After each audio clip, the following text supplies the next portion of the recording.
Bonjour, dans cette capsule vidéo de la page 7 de tes notes de cours, on va voir le savoir 6.3, c'est-à-dire la multiplication et la division de nombres décimaux.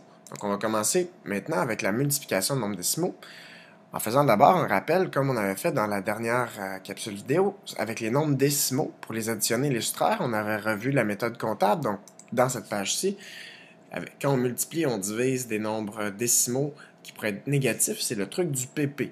Donc, on avait vu le truc du PP, quand les signes sont pareils, si on multiplie ou on divise des signes, des nombres dont le signe est pareil, donc les deux de signes positifs ou les deux de signes négatifs, ben, le résultat va être positif. Si les signes sont pareils, ça va être positif. Si les signes sont différents, ça va être négatif. Donc, quand on veut multiplier des nombres décimaux, qu'est-ce qui se passe dans le fond une fois qu'on a multiplié les nombres décimaux? Ben, le truc, une fois qu'on a compris pourquoi ça fonctionne, ben, on compte le nombre de chiffres au total qui se trouve après la virgule dans les deux facteurs. On enlève les deux virgules et on fait la multiplication normalement.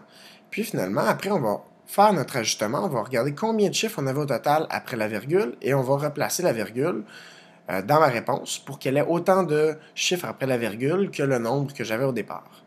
Donc, par exemple, si j'ai ici 53,26 fois 2. Donc, je vais aller faire mon calcul. Donc, 53,26 fois 2. J'ai pas besoin d'aligner mes nombres, comme pour les additions et les soustractions de nombres décimaux. Donc, je fais 53,26 fois 2. Ce que je fais, dans le fond, c'est que j'enlève les virgules. Donc, je multiplie directement 5326 fois 2. Avant de faire ça, je peux vérifier juste pour savoir l'ordre de grandeur de ma réponse. Je pourrais faire une estimation. Donc, ça, c'est environ 50 fois 2. Donc, je pourrais dire que mon résultat va être autour de 100. Donc, ça peut être un peu plus que 100, un peu moins que 100, mais je sais que c'est l'ordre de grandeur d'une centaine. Donc, je reviens à ma multiplication. J'ai fait 5326 fois 2. Pourquoi? Ben, j'enlève ma virgule et je fais ma multiplication. Donc, je fais ma multiplication normalement. Donc, comme j'ai toujours fait. Et là, j'ai ma réponse, 10 652. Et là, au départ, j'avais deux chiffres après la virgule. Donc, je dois m'arranger pour qu'à la fin, avoir aussi deux chiffres après la virgule si je pars de la fin, ce qui me donne 106,52. Mon estimation me permet de vérifier que j'ai bien placé ma virgule, justement, parce que ma réponse devrait être de l'ordre des centaines, environ 100. Donc, si j'avais placé la virgule ici, par exemple, ça m'aurait donné environ 10 ou environ 1065. Donc, ça m'aurait montré que ma virgule n'est pas bien positionnée. Donc, si je fais ici mon estimation d'abord, pour que ça soit facile à calculer, ça, je pourrais dire c'est environ 1. C'est pas tout à fait 1. Je pourrais dire c'est environ 0,2 fois environ 1. Donc, je pourrais dire c'est environ 0,2. Environ 0,2 fois 1, qui me donne environ 0,2. Donc, ma réponse devrait être autour de 2 dixièmes. Donc, si j'enlève ma virgule ici, et mon 0 qui est devant, bien, ça revient à faire 22, fois, si j'enlève ma virgule ici, avec mon 0 qui est devant, 8. Donc, je fais le calcul 22 fois 8, ce qui va me donner 176. Et j'avais au départ 3 chiffres après la virgule. Donc, j'avais 3 chiffres ici après la virgule. Donc, je dois avoir dans ma réponse 3 chiffres aussi après la virgule. Donc, 0 et 176 millièmes. Qui correspond, qui est très près de mon estimation. Ici, j'ai 2 dixièmes. Ici, j'ai 1 dixième et des poussières. Donc, c'est très près de ce que j'avais dans mon estimation. Si je fais mon estimation ici, ben c'est environ 1, ça se calcule bien, environ 1 fois 3 centièmes, donc environ 3 centièmes. Donc, pour aller calculer précisément ce que je fais, c'est que j'enlève les virgules, donc ici je vais faire 112, fois, si j'enlève la virgule ici et les zéros qu'il y a devant, fois 3, donc 112 fois 3, je fais ma multiplication normalement, ça va me donner 336, et je devais avoir ici 1, 2, 3, 4 chiffres après la virgule. Donc, si je pars de la fin, 1, 2, 3, et je devrais avoir un quatrième chiffre ici après la virgule, donc, qui est un 0 dans le fond. Donc, 0, 0, 0,0336, donc 336 10 millièmes. Donc, voici comment on fait la multiplication de nombres décimaux. On va aller faire maintenant une résolution de problème par rapport à ça. Donc, l'exemple 4 est une résolution de problème. Donc, Andréane fait du magasinage afin de se procurer des vêtements pour l'été.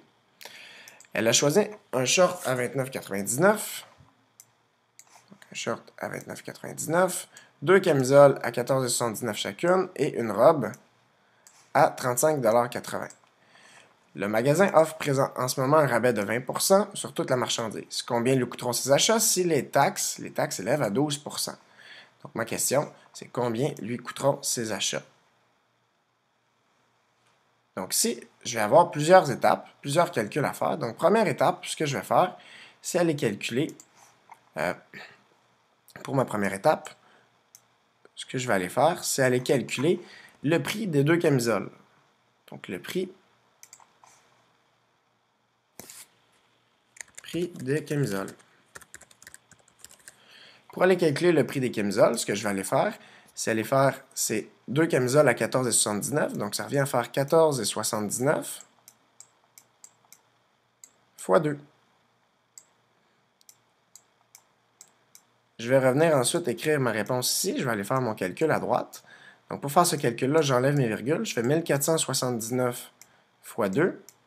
Je peux d'abord faire une estimation. Je sais que 14,79 fois 2, c'est environ 15 fois 2. Donc, ma réponse devrait être aux alentours de environ 30. Environ. Donc, si je fais ma multiplication normalement, 9 fois 2, 18. 7 fois 2, 14, plus 1, 15. 2 fois 4, 8, plus 1, 9. Et 2 fois 1, 2. Ce qui me fait 2958. J'avais ici deux chiffres après la virgule. Donc, je dois avoir ici aussi deux chiffres après la virgule. Ce qui va me donner 29 et 58. Ma réponse doit toujours être accompagnée des unités, qui sont des dollars ici. Donc 29 et 58, et je fais ressortir ma réponse. C'était pour ma première étape. Maintenant, je vais continuer avec ma deuxième étape. Donc, une fois que j'ai pris des camisoles, je vais aller calculer mon prix total. Mon prix total avant le rabais. Mon prix total avant le rabais. Donc, ça correspond à aller faire ma paire de shorts à 29,99 plus mes deux camisoles à 29,58. Donc, j'écris l'opération comme ça à l'horizontale. 29,58 plus la robe à 35,80.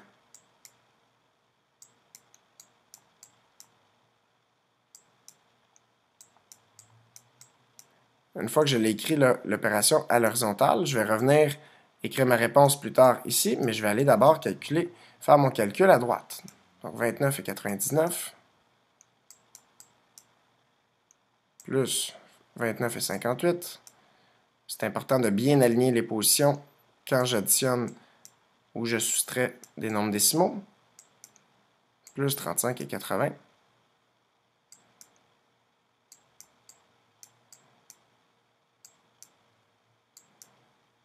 J'additionne position par position en m'assurant que tout est bien aligné.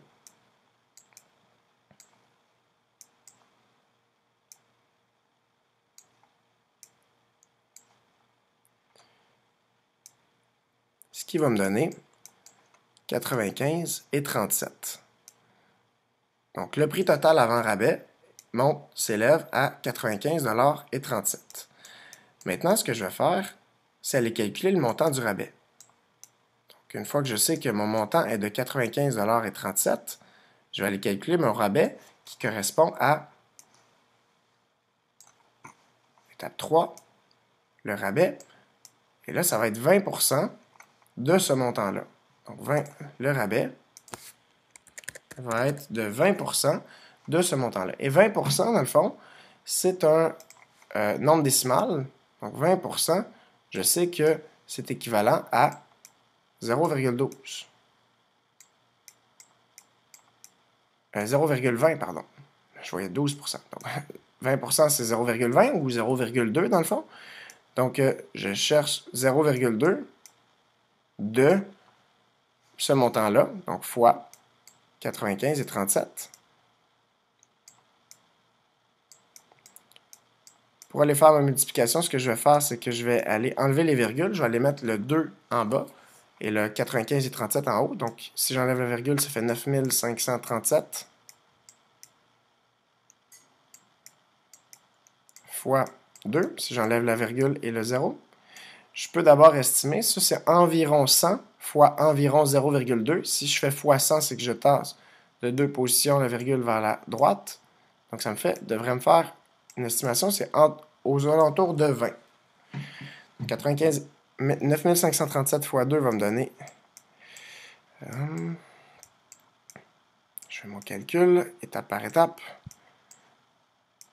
Ça me donne 19 074. J'avais ici 1, 2, 3 chiffres en tout après la virgule. Donc, si je pars de la fin, je dois avoir 3 chiffres après la virgule. Ça va me donner précisément 19 et 74 millièmes.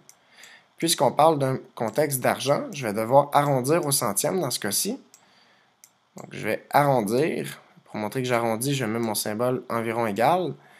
Et pour arrondir au centième, je regarde la position au millième. Puisque c'est plus petit que 5, j'arrondis vers le bas. Donc, ça me donne environ 19,07 $ de rabais.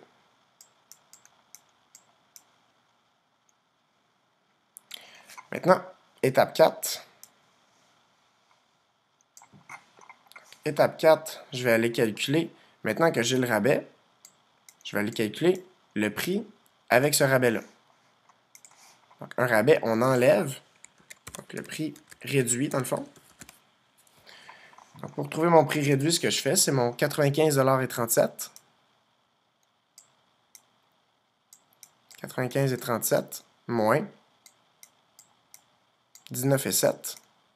J'écris l'opération toujours à l'horizontale, à gauche, puis je fais mon calcul à droite. Je vais revenir après, à gauche, écrire ma réponse. Donc, 95,37 moins 19,7. C'est important de bien aligner chacune des positions avec mes virgules pour bien faire ma soustraction. Ce qui va me donner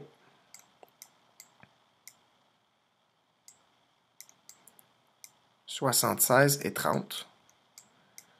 Donc, mon prix réduit, une fois que j'ai eu mon rabais, j'ai 76,30. Mais je n'ai pas terminé parce que je sais que j'ai des taxes à ajouter. Donc, je dois aller trouver étape 5, le montant de mes taxes. Donc, étape 5, les taxes. Pour trouver les taxes, ce que je vais faire, c'est 12%. Donc, 12%, je sais que en nombre décimal, ça correspond à 0,12. Donc, c'est 12% de ce montant-là. Je ne pouvais pas ici annuler mon 20% et mon 12% parce qu'ils ne font pas appel au même nombre. C'est 20% du rabais qui était de ce montant-là et le 12%, ça va être par rapport à ce montant-là, 76,30. Donc, je ne pouvais pas annuler et dire que j'avais 8% par exemple. Donc, je vais aller faire 12% de 76,30. Donc, quand c'est un 2, c'est une multiplication. Fois 76,30. Pour aller multiplier ça, ce que je vais faire, c'est que je vais aller écrire sans les virgules. Donc, je vais faire 7630 fois 12. Si j'enlève ma virgule et mes zéros. Avant, je peux faire mon estimation. Donc, ça devrait être environ 0,1. On pourrait dire 1 dixième fois environ 75. Donc, 1 dixième fois 75 ou 80, disons, on pourrait dire 80. Donc, 1 dixième fois 80, ce que ça fait, c'est que 1 dixième, c'est 1 sur 10. Donc, on divise par 10. Donc, ça devrait être aux alentours de 8 environ. Donc, si je fais ma multiplication maintenant,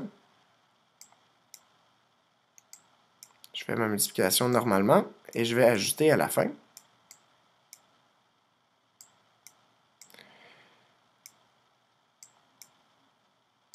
Toujours difficile d'être précis avec ce crayon.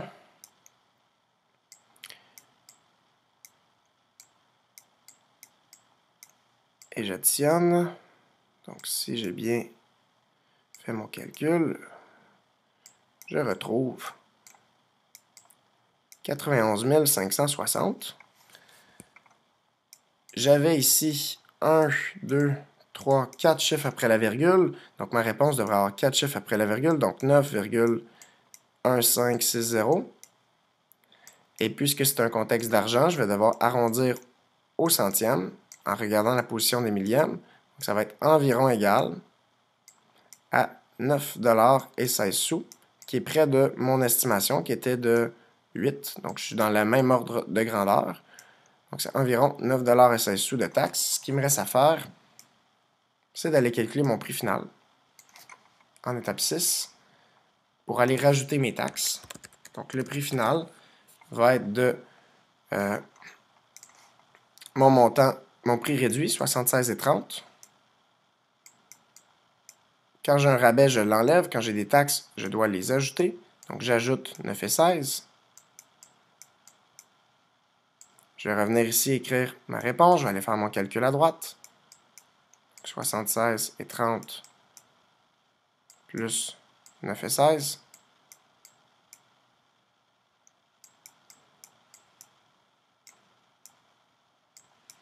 Ça va me donner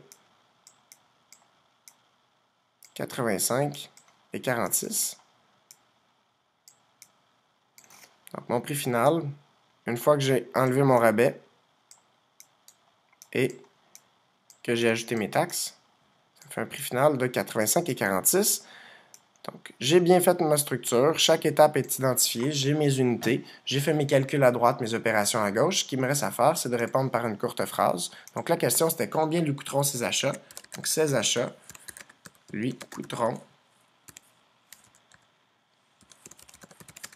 85,46 $. Donc, merci. Dans la prochaine vidéo, on verra la division nombre décimaux. Merci.